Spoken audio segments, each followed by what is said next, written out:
This not my kingdom, boy. This not my kingdom, boy. I'm aiming at demons, boy. I do not see these boys.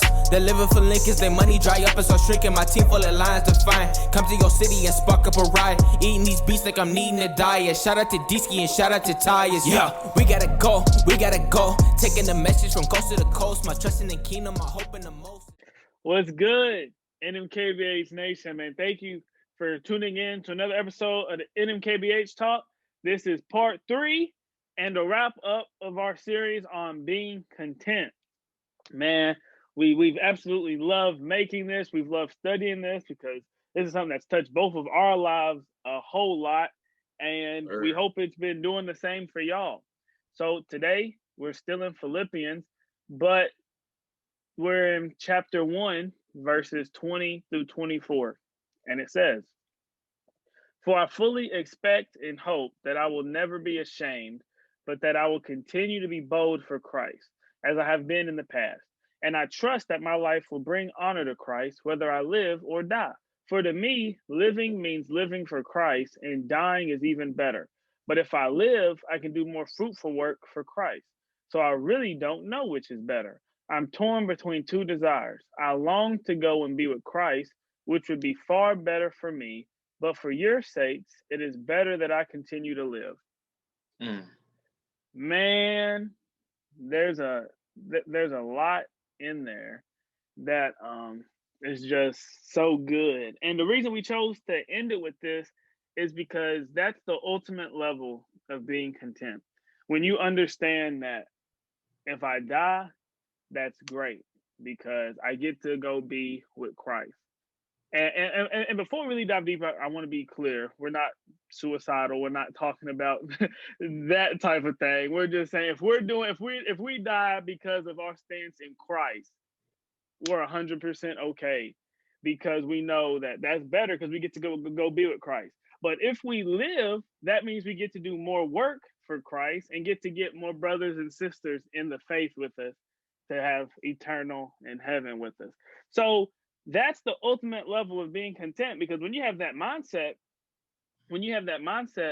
it makes your life more simple. I don't want to say easy because life ain't easy. You're going to go through trials. He talks about how you got to suffer with Christ, and all of that is part of it, but it makes the choices and the decisions more simple, because whenever we're rock solid on Christ, whenever you know I'm willing to die for this, like no matter if a king comes up to me and tells me bow to me or I'm gonna kill you, it's like no, I don't bow to no one but Christ. And it stuff like that, it makes it so much simpler for us to be like, no, I'm rocking with Christ. What does Christ tell me to do? That's how I'm moving in this situation. And that's what being content is. Being able to know that where you are in Christ is all you need. If someone offers you everything in the world to do something that you know goes against Christ, it's an easy no, because you know where all your treasure really is. We don't look at earth, we look at heaven. We look at the kingdom of heaven that God is getting prepared for us, man. Definitely.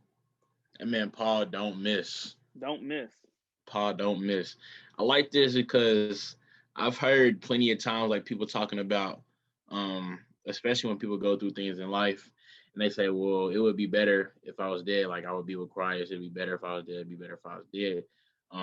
Which he says that, but also on top of that, what I like, he said, but it's better if I'm here because then I can do more work for Christ.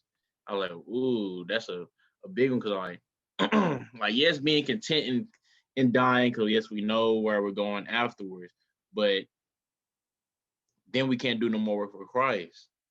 And then it's like, man, like where's your gratitude lie? Do you want to do stuff for Christ? Like it's real deep, man. And I think Paul mastered the act of not having situational faith, which is my favorite thing about Paul. Yeah.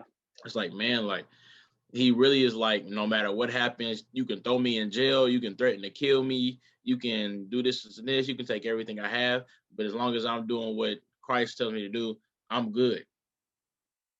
Like you can do whatever you want to me, but as long as I'm with Christ and I'm doing what Christ tells me to do, I am good.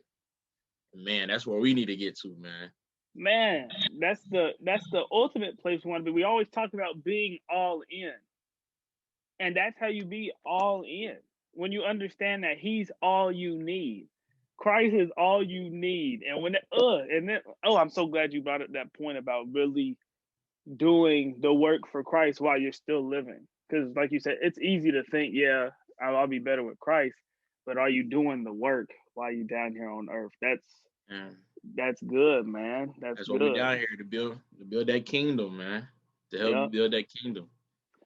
And just imagine all the people that we get to influence and stuff to be able to bring into heaven with us. It's not a selfish thing.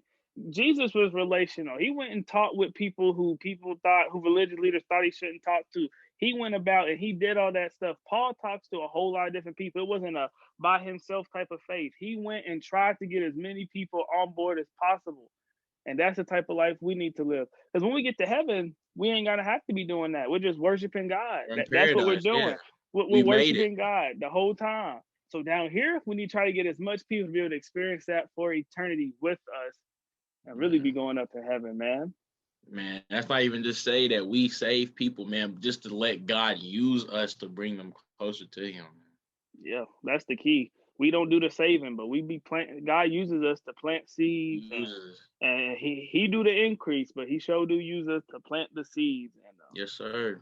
Let him use you, man. He wants you to. Yeah, he wants to use you. Everything he does on earth, he does through people. Like, I mean, he honestly could. Obviously, he could do whatever he wanted to do with the snap of his fingers. I mean, look, go read Genesis and how he just created everything. He can just speak everything to happen. Hey, he don't even have to speak it. He can just think it and it's gonna happen. But he wants to use us. And ain't that beautiful? Our creator, the God who did everything, who does everything for us, wants to do his work through us. Like he wants to do his work through us. So let's just be vessels and let him. And we can do that more, the more content we become. The more we understand that the world is not our goal. What the world has to offer is fleeting. But our paradise in heaven is eternal. When we really, truly understand and believe that, we can walk in that. And we can make choices that align with that. Oh, goodness. It's so good, man. That's so good. Guys, that wraps up another episode of NMKBH Talk. That wraps up the content series. We really hope y'all gain something from that. Read the whole book through. It's so good. So many gems. I accidentally texted Tyus the wrong verse earlier. And when we went back to read it, it was like, man, it still works. Like, it's so good. So just go back and read the whole. It's 4 chapters. Read them all. Boy, it's so good, man. We love you guys. We can't wait for next week. We got something else special for y'all. Y'all have a good week. NMKBH out.